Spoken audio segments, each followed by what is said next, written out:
Damos comienzo a un nuevo programa, Servidores de Dios.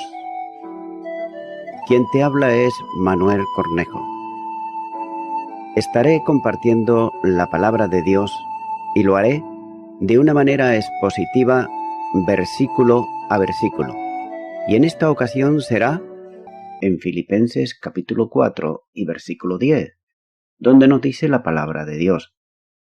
En gran manera me gocé en el Señor de que ya al fin habéis recibido vuestro cuidado de mí, de lo cual también estabais solícitos, pero faltaba la oportunidad. Hallamos en este versículo 10 el gozo de la comunión. En este versículo Pablo está agradeciendo a los filipenses su ayuda económica. Dada la intensidad de su gratitud, se esperaría que hubiera manifestado antes este sentimiento en la misma carta. Sin embargo, en pasajes anteriores no se encuentran más que dos alusiones sobre esta situación, y son en Filipenses capítulo 1, versículo 5 y Filipenses capítulo 2, versículo 30. Aunque la ofrenda viene de los filipenses, estos fueron movidos a hacerlo para el Señor, como dice Filipenses 2:13. Porque Dios es el que en vosotros produce así el querer como el hacer por su buena voluntad. Hay que tener en cuenta que el gozo es grande, porque también es grande la fidelidad de Dios para con Pablo y también para los filipenses. Nótese lo que dice en la epístola a los Hebreos, en el capítulo 13, versículos 5 y versículo 6, donde dice: Sean vuestras costumbres sin avaricia, contentos con lo que tenéis ahora, porque Él dijo: No te desampararé ni te dejaré. De manera que podemos decir confiadamente: El Señor es mi ayudador. No temeré lo que me pueda hacer el hombre. Continúo ahora con Filipenses capítulo 4 y versículo 11, donde sigue diciendo la palabra de Dios. No lo digo porque tenga escasez, pues he aprendido a contentarme cualquiera que sea mi situación. En este versículo 11 vamos a hallar la verdadera escuela de un siervo de Dios. Recuerdo que un siervo de Dios es aquel que está para servir. Y todo cristiano y toda cristiana estamos aquí para servir al Señor. Pablo, por tanto, está empleando un término que usaba habitualmente los estoicos. Los filósofos estoicos usaron este término que se traduce como contento, como la meta de su filosofía, que era un distanciamiento desapasionado de los asuntos de la vida. En otras palabras, era una autosuficiencia, que no contaban verdaderamente con Dios para nada. Todo lo contrario de los filipenses y todo lo contrario también del apóstol Pablo.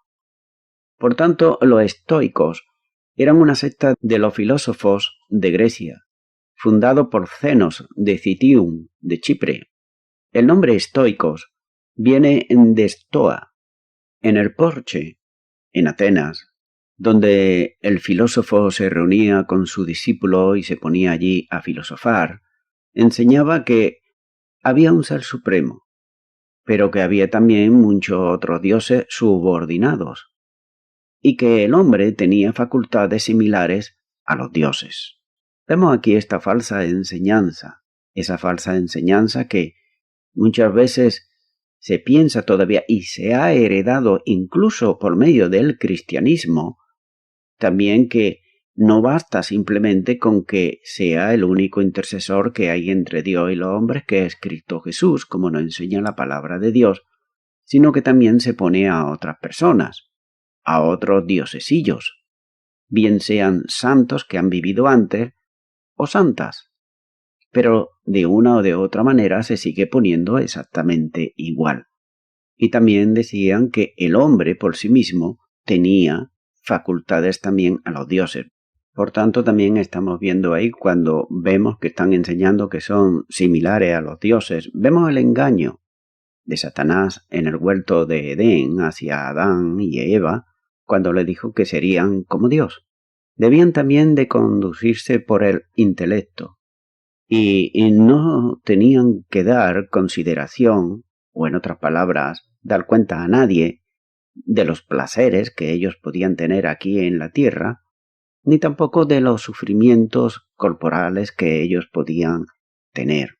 Es decir, en cuanto al pecado y otras cosas similares como la moralidad, como el afecto y otras cosas parecidas, para ellos todo esto no lo tenían absolutamente en cuenta, ya que ellos consideraban que no tenían que dar cuenta absolutamente a nadie. Por otro lado, vemos que las características fundamentales de los estoicos era el panteísmo, es decir, sistema de quienes creen que la totalidad del universo es el único Dios, y el fatalismo también por otro lado lo tenían, y también el orgullo. Vemos las dos contradicciones que había aquí. Había algunos de ellos, de estos estoicos, en la audiencia en la cual se dirigió el apóstol Pablo en Atenas, como nos muestra el libro de los Hechos, capítulo 17 y versículo 18. Ahora bien, considerando los estoicos, con Pablo no estaba diciendo que él era autosuficiente, pero que él era suficiente en Cristo Jesús, en el Señor, como dice el versículo 10. La paz de Dios no está conectada con las circunstancias que nos puedan rodear, pero sí que está con la persona y con la obra de Cristo. Esta satisfacción es también una conmovisión cristiana y amistad con el Señor y Salvador Jesucristo. El concepto teológico de la satisfacción cristiana también se encuentra, por ejemplo, en 2 de Corintios, capítulo 9, versículo 8, donde le está hablando aquí Pablo a los corintios y le dice: «Y poderoso es Dios para hacer que abunde en vosotros toda gracia, a fin de que, teniendo siempre en todas las cosas todo lo suficiente, abundéis para toda buena obra». De manera que vemos que el apóstol Pablo expresa su independencia en cuanto a las circunstancias que le podían rodear. Sí, las circunstancias eran muchas veces adversas, tal como en nuestras vidas las podemos hallar. Todo cuanto vemos a nuestro alrededor, pues no es algo que sea muchas veces satisfactorio, sino todo lo contrario, contradictorio. Pero no dependemos de las circunstancias. La larga experiencia que el apóstol Pablo tenía en la obra de Cristo le había enseñado una bendita lección, y que él había aprendido muy bien. Debo también de decir que es maravillosa la reacción de este hombre ante la situación en la que él se encontraba, ya que estaba no de vacaciones, no sin hacer nada, sino que estaba en la prisión en Roma. Pero esto no importaba si él estaba en la prisión o fuera de ella. Las circunstancias no tenían que intervenir absolutamente nada en su vida, ya que él se encontraba interiormente contento, gozoso, es decir, él sabía muy bien que lo que estaba haciendo era la voluntad de Dios. Y eso puede también ocurrir en nuestras vidas. Podemos tener circunstancias adversas, pero si andamos en la santa y bendita voluntad del Señor, tendremos el gozo del Señor en nuestro corazón.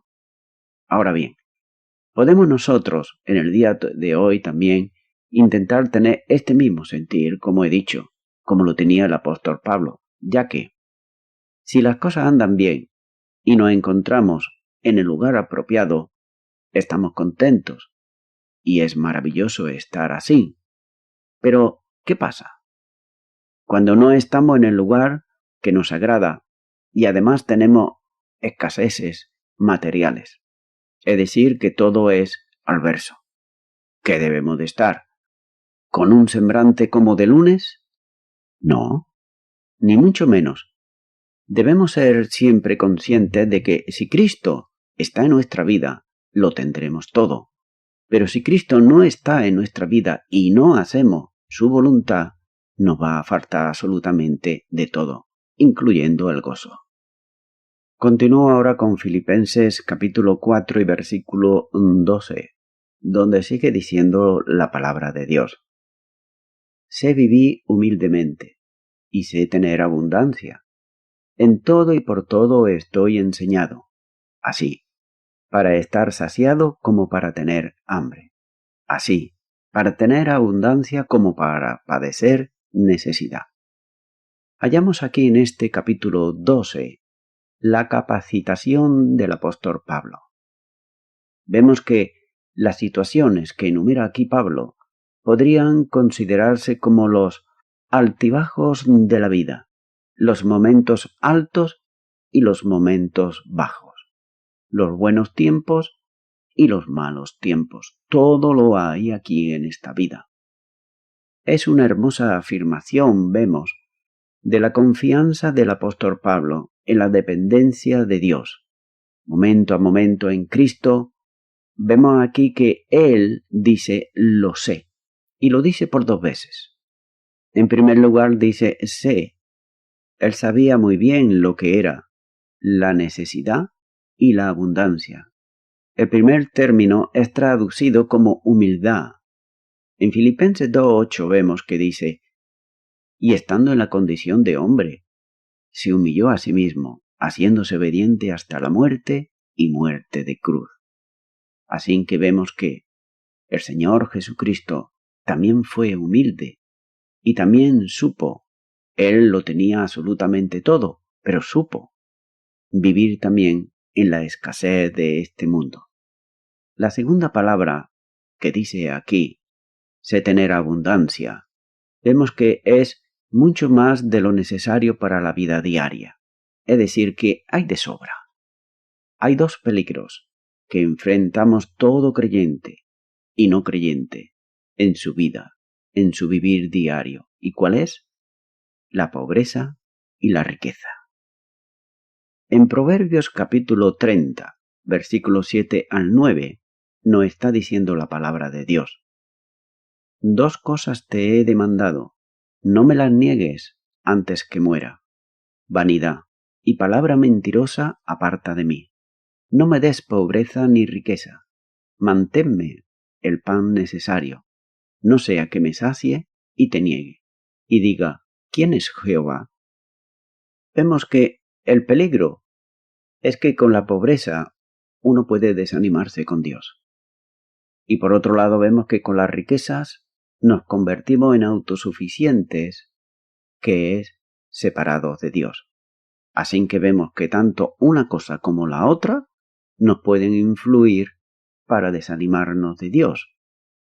Pablo estaba afirmando que él, como dice, en todo y por todo estoy enseñado. Él había aprendido por la experiencia y también por la palabra de Dios que el verdadero secreto de la felicidad y del gozo se encuentra en Cristo Jesús y no en la circunstancia. Te recuerdo, como acabo de decir, que él había aprendido a través de la palabra de Dios y la experiencia. Es decir, que no solamente el apóstol Pablo tenía palabra y mucha palabra, sino que también tenía y había adquirido experiencia. Y eso también debe demostrarnos a nosotros, todo cristiano y toda cristiana. ¿Es bueno tener conocimiento de la palabra de Dios? Claro que sí. Cuanto más, mejor. Pero también es bueno tener cuanto más y mejor experiencias en Cristo Jesús. Esto demostrará que estamos dando frutos para su gloria y su honra. Continúo ahora con Filipenses, versículo 13, donde está diciendo el apóstol Pablo, todo lo puedo en Cristo que me fortalece. En este versículo 13 hallamos la fuerza para este estilo de vida que él llevaba. Él llevaba una vida activa, una vida consagrada al Señor, una vida de esfuerzo tras esfuerzo. Y por eso él sabía muy bien que Cristo le podía fortalecer, y de hecho le fortalecía. En este versículo 13 requiere cierta explicación cuando Pablo está diciendo aquí, todo lo puedo. En primer lugar, nótese, y es muy importante, el apóstol Pablo no está diciendo que él podía saltar cerca de 7 metros de altura. o que podía correr a 100 kilómetros por hora, o que podía detener el aliento sin respirar 1 hora. No, no está diciendo, cuando dice todo lo puedo, no está diciendo cosas de esas. El contexto que dice aquí todo tiene aplicación específica a lo que se comenta en los versículos 11 y 12 anteriores. Por eso, muchas veces este versículo se escoge y se escoge mal, porque muchos cristianos y muchas cristianas lo aplican a su vida, pero no tienen en cuenta el versículo 11 y el versículo 12, es decir, en los anteriores. Por eso, antes de leer un texto, hay que también examinar el contexto y, si hace falta, todo el capítulo entero. Por tanto, ya que siempre es gracia a Dios que el apóstol podía estar contento en situaciones buenas y en situaciones malas. El texto original de la palabra todo está al comienzo del versículo, lo cual da el énfasis cuando dice todo lo puedo. No estaría mal interpretado las palabras del apóstol Pablo si las consideráramos en esta luz. Todo lo que el Señor requiere de mí, todo lo que sea consecuente con su voluntad. Es esta la enseñanza, que todo lo puedo en Cristo cuando todo lo que el Señor requiere de mí está dentro de su voluntad. Es entonces cuando todo lo puedo, pero no cuando estoy haciendo mi voluntad. No voy a poder absolutamente nada porque estoy fuera de la voluntad de Dios. Creo que esto queda bien claro. Hay que tener en cuenta que este versículo se dice mucho y en el ámbito cristiano mucho más, pero siempre hay que tener en cuenta, como he leído, que es todo lo que sea consecuente con la voluntad del Señor. Tal vez algunos o algunas tratan de justificarse diciendo: pero yo no puedo hacer lo que el Señor espera de mí. En este versículo, concretamente en el versículo 13, da la seguridad de que si el Señor te pide hacer algo, por ejemplo, es porque Él, primeramente, capacita, y es entonces cuando se puede hacer. Por tanto, Él no ayudará a hacerlo.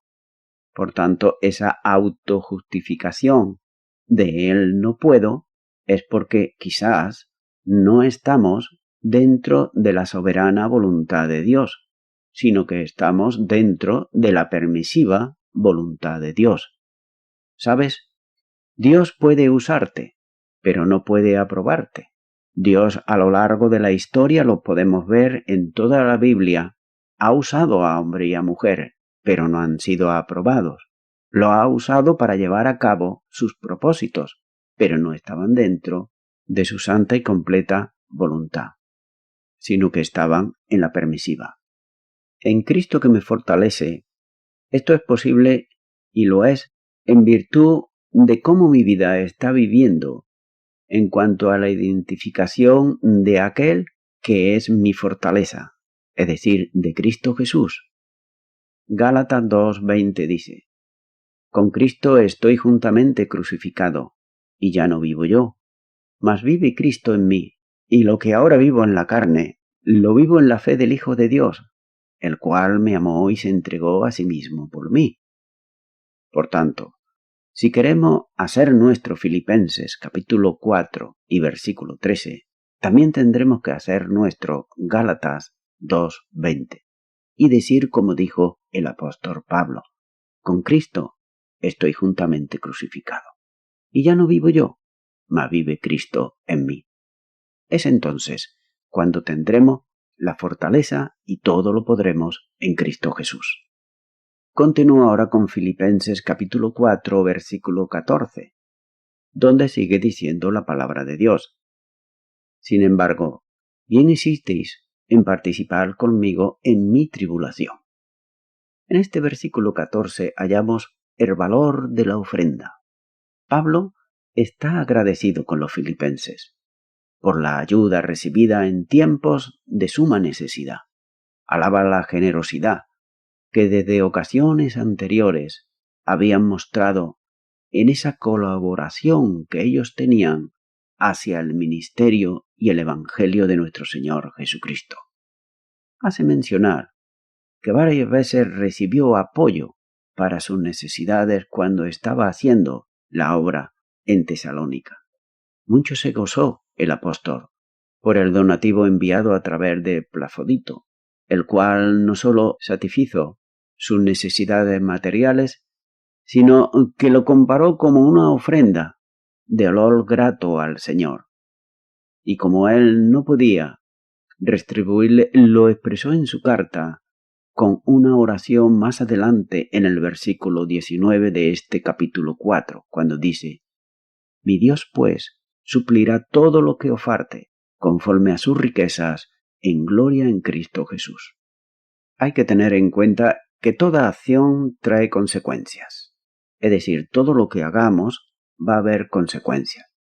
En el caso de la generosidad de la iglesia de Filipo, suplió una necesidad en su época, pero también dejó un legado y también una enseñanza, que nos son útiles como modelo a nosotros en el día de hoy para contribuir en la obra del Señor.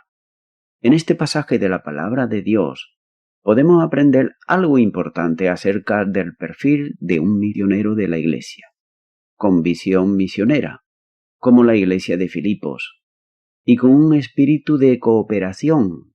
Además, nos permite entender las aplicaciones positivas, por otro lado, de la generosidad.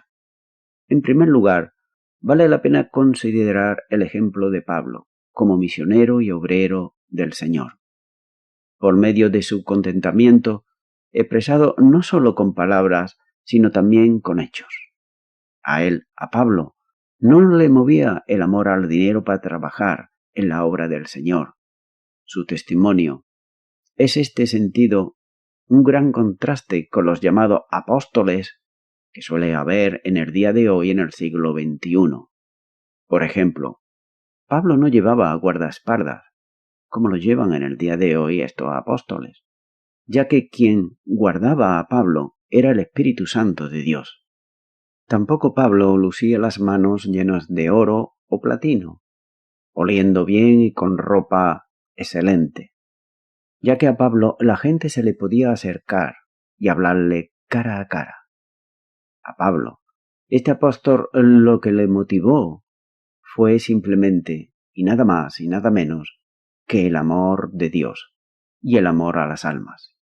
Toda una enseñanza para aquellos que se llaman a sí mismos, que se lo llaman ellos, apóstoles o pastores o maestros, ya que todo esto lo era Pablo, pero nunca hacía alarde de ello, sino que toda la gloria siempre se la daba al Señor. Continúo con Filipenses capítulo 4 y versículo 15, donde sigue diciendo la palabra de Dios. Y sabéis también vosotros, oh filipenses, que al principio de la predicación del Evangelio, cuando partí de Macedonia, ninguna iglesia participó conmigo, en razón de dar y recibir, sino vosotros solos. Hallamos en este versículo 15 una iglesia con interés misionero. Esto ha sido interpretado como una contradicción a 2 de Corintios capítulo 11 versículo 9, en la que dice que las iglesias de Macedonia también ayudaron a Pablo. Sin embargo, el factor tiempo es muy importante aquí. Nótese que Pablo está diciendo que en este tiempo en particular y no en ningún otro, es decir, ahora mismo, en ese tiempo en el que está escribiendo la carta, ninguna iglesia participó, ninguna, pero sí que participó la iglesia de Filipo que le había ayudado. Hay aquí una reflexión también para nuestras vidas que podemos aplicar en cuanto a este versículo y al siguiente. Cuando un misionero visita una iglesia local y explica su labor en el campo misionero, la gran mayoría de los hermanos y las hermanas lo apoyan esa labor misionera, materialmente, espiritualmente, con oraciones. Pero ¿qué pasa? Pasado un corto tiempo, se suele olvidar las cosas, la ayuda material y también la espiritual. También el ejemplo lo tenemos cuando hay, por ejemplo, una catástrofe, bien sea un terremoto, un incendio, una riada o una epidemia como el ébola.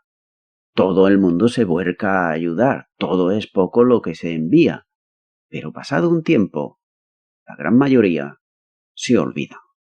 La iglesia de Filipo era en realidad una verdadera joya. Y también hoy existen muchas iglesias así en muchos de los países. Iglesias maravillosas, que tienen un gran corazón, que tienen una maravillosa comunión y que están haciendo cosas maravillosas también para el Señor. Y Dios le está bendiciendo de una manera hermosa y maravillosa. Por tanto, esta iglesia de Filipo ocupaba un lugar muy especial en el corazón del apóstol Pablo, y ellos eran quienes habían enviado su apoyo para la obra que él estaba realizando. Pablo era un misionero de ellos. Ahora, cabe hacerse una pregunta.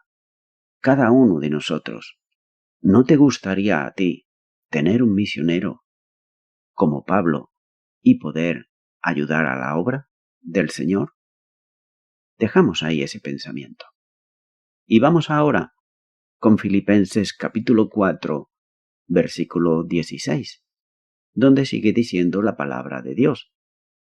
Pues aún a Tesalónica me enviasteis una y otra vez para mis necesidades. Hallamos este versículo 16, las ofrendas enviadas de Filipo. Según la historia bíblica y secular, los ciudadanos de esa área estaban teniendo problemas económicos. Filipenses, tal como refleja en 2 Corintios capítulo 8 versículo del 1 al 4. Pero Tesalónica era una ciudad más grande y también, por supuesto, con más recursos. Pero no obstante, los cristianos de Filipo enviaron ayuda a Pablo cuando éste estaba en Tesalónica. La iglesia de Filipo no razonó diciéndose a sí mismo: apenas estamos firmemente establecidos en este lugar, somos pequeñitos. Puede que una congregación piense: apenas tenemos un edificio, o apenas podemos pagar a un predicador, o apenas podemos llenar nuestras propias necesidades. No podemos pagar, tal vez, el alquiler del local, la luz, el agua y tantos pagos que hay que hacer. Pero hay que tener en cuenta lo siguiente, que la iglesia de Filipo, aunque era pequeña y pobre, esta joven congregación, sin embargo, comenzó inmediatamente a ayudar a Pablo, en la medida que estuvo dentro de sus posibilidades de la iglesia. Y no solamente al principio, sino que siguieron ese sostenimiento durante una década, es decir, durante 10 años. Nada fortalece el corazón de una congregación como el estar preocupada por las necesidades de los demás. ¿Sabes? Cuando una congregación se está mirando a sí misma, entonces no hay satisfacción ninguna, no hay gozo, porque no está mirando las necesidades que hay alrededor. Y no solamente en la de los misioneros, sino que también puede ser las necesidades de la gente que vive a tu alrededor. ¿Cómo le está ayudando la iglesia? Nos reunimos el domingo ahí para estar un tiempo de bendición cantando cánticos al Señor y recibiendo bendición hasta el próximo domingo. ¿O nos estamos esforzando por servir a la comunidad que tenemos a nuestro alrededor para precisamente, como el Señor dijo, ser sal y ser luz en medio de las tinieblas? Voy concluyendo ya con esto. Hay que recordar que Pablo tuvo que abandonar Filipo, y lo tuvo que hacer de una manera precipitada y repentina, ya que estaban para atacarlo en esa ciudad. La gente quería apedrearlo y darle muerte. Nótese que él también estuvo en la ciudad de Filipo, estuvo encarcelado. Así es que él se dirige a Tesalónica y nuevamente tiene problema allí. Nadie estaba ayudando a Pablo, sino la iglesia de Filipos. Mi amigo y mi amiga que me está escuchando, tal vez tú te preguntes, ¿por qué los cristianos arriesgan sus vidas y dan todo por causa del Evangelio? ¿Sabes por qué? Porque el resucitado que es el Señor Jesucristo le dijo a sus discípulos en Mateo 28, 19 y 20. Por tanto, id y hacer discípulos a todas las naciones, enseñándole que guarden todas las cosas que os he mandado. Las personas que lo han dado todo por el Evangelio somos personas que antes estábamos en una situación económica, podría llamarse muy buena, otro saludable y otro normal. Pero todos los cristianos tenemos algo en común. ¿Y qué es? Que lo que verdaderamente tiene valor para nuestra vida y vale la pena en esta vida es seguir a Cristo. No dije seguir una religión, sino seguir a Cristo, ya que Jesucristo es una persona para seguirle a Él. Pero primero hay que hablarle. Esto es, sencillamente hay que orar a Dios en el nombre del Señor Jesús. Por tanto, mi amigo y mi amiga, tú tal vez seas, yo no lo sé, una persona que para ti solamente tenga valor las cosas materiales y no las espirituales. Sin embargo, toda persona es cuerpo, alma y espíritu. Solo cuidas, tal vez, el cuerpo y las cosas materiales las guardas como si te fuera tu vida en ello. Pero ¿qué pasa con tu alma? Quiero decirte que nada puede llenar tu alma sino aquel que te creó, para que tu corazón fuese lleno de él, ya que ninguna cosa material lo puede llenar. ¿Y quién es quien puede llenar tu corazón y darte ese gozo que, como estamos viendo aquí en compartido, Pablo no dependía de las circunstancias que había a su alrededor, sino que dependía del Todopoderoso? Mi amigo y mi amiga, ¿de quién dependes tú? ¿Depende de las cosas materiales? Las cosas materiales son pasajeras. Hoy las tienes y quizás mañana o de aquí a una hora no las puedes tener. Pero si recibes a Cristo en tu corazón, lo tendrás para siempre. Por tanto, yo te animo, en esta hora y en este momento, a que tú puedas recibir a Jesucristo, al resucitado, en tu corazón como tu Señor y tu Salvador. Si es así que tú quieres hacerlo, pues yo te animo ahora a que tú puedas orar conmigo y decir ahí a donde tú estás. Repite y di: Señor Jesús, te pido perdón por todos mis pecados. Me arrepiento de ellos.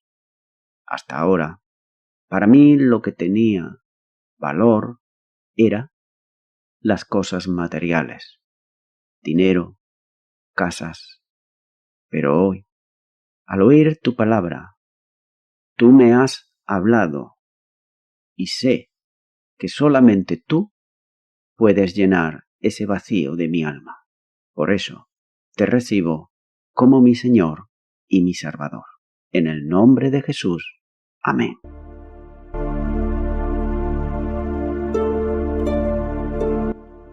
Amigo y amiga oyente, si tú has hecho esta oración de corazón, te recomiendo que comiences a orar a Dios, en primer lugar, en el nombre del Señor Jesucristo.